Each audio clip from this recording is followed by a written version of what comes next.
तो बच्चों आज हम लोग क्या पढ़ेंगे, फूलों के भाग। तो ये देखो गुड़ैल का फूल है। तो इसमें हमें बताना है फूलों के कितने भाग होते हैं। सबसे पहले फूल के 4 भाग होते हैं, 4 भाग। पहला भाग होता है बाह्यदल। बाह्यदल कौन सा भाग होता है? जो फूल में जो हरी हरी पंखुड़ियां होती है, देखो फूल में जो हरी पंखुड़ियां होती है, तो ये हमारा बाह्यदल का पार्ट होता है। किसका? हम बाह्यदल की पार्ट उसके सामने रख रहे हैं, बाह्यदल को। ठीक है, ये बताओ ये फूल को क्या देती है? सहारा देती है फूल को, मतलब ज्यादा तेज हवा आए, हाँ, तो उसे ना बिखरने से बचाती है, टूटने से बचाती है। देखो सपोर्ट देती है।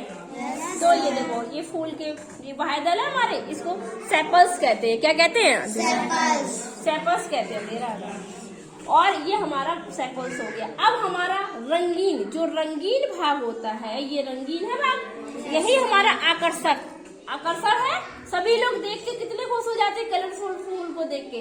तो यही हमारा दल है। क्या है? दल। इसको हम कहते हैं पीटल। क्या कहते हैं? पेटल। इसको पेटल्स कहते हैं। तो हमारा ये होता है दल। जो रंगीन भाग होता है पेटल होता है, जो ग्रीन वाला भाग होता है वो हमारा क्या होता है? बाह्यदल, सेपल्स। ठीक है, ये बाह्यदल। ये रंगीन भाग हमारा क्या है? वैसे चिमटी से ही किया जाता है, हम लोग के पास है नहीं चिमटी, पर ये हमारा हो गया दल। यही आकर्षण, इसको ही देख के क्या आती है? भौरा या मधुमक्खी या कोई कीड़ा इसके आकर्षण होते हैं, इसमें आते हैं और इसका रस चूसते हैं, इसको देख के होता है। तो ये हमारा दल का भाग हो गया। ठीक है, अब देखो यहाँ पे एक लंबी ये संरचना सभी को दिख रही है। बीचों बीच एक लंबी पतली रचना है। इसका क्या है? ऊपरी सिरा। ये ऊपरी सिरा देखो, छोटे छोटे ऊपरी सिरा देखो, फूला हुआ दिख रहा है, छोटी छोटी बिंदु दिख रही है, फूला हुआ दिख रहा है। तो ये ऊपरी सिरा जो फूला हुआ होता है, यही होता है पुंकेसर। क्या होता है? पुंकेसर। तो ये हमारा ये छोटे छोटे जो भाग है, इसमें देखो चिपचिपा पदार्थ भी होता है। तो ये चिपचिपा पदार्थ क्यों होता है? क्योंकि जैसे कि कोई भी भौरा या कीड़ा आया तो उसके पैरों पे ये ना चिपक जाते हैं पुंकेसर, और एक फूल से दूसरे फूल तक पहुंच जाते हैं। ये तुम आगे पढ़ोगे ये क्रिया। ठीक है, ये कौन सी क्रिया होती है? दूसरे फूल तक पहुंचना है। और फिर तो ये हमारे हो गए पुंकेसर। क्या हो गए? पुंकेसर। तो ये हमारे देखो ये फूल के पुंकेसर है।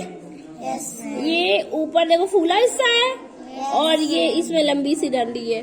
अब जो हमारी ये डंडी बचती है, ये एक बचती है, तो ये फूल के ठीक मध्य में होती है एक कीप जैसी संरचना। कीप जैसी संरचना होगी, कीप ही तो है, देखो कीप जैसी संरचना होती है। तो इस संरचना को हम कहते हैं स्त्री केसर। क्या कहते हैं? स्त्री केसर। तो इस संरचना को हम कहते हैं, इसको बहुत आराम से निकालते हैं, क्योंकि बीचों बीच इसमें ना एक अलग संरचना और होती है। वो आगे तुम पढ़ोगे, अभी इतना कोर्स में नहीं है, जितना है अभी इतना बता दे रहे हैं। ठीक है, तो ये हमारे 4 भाग हो गए।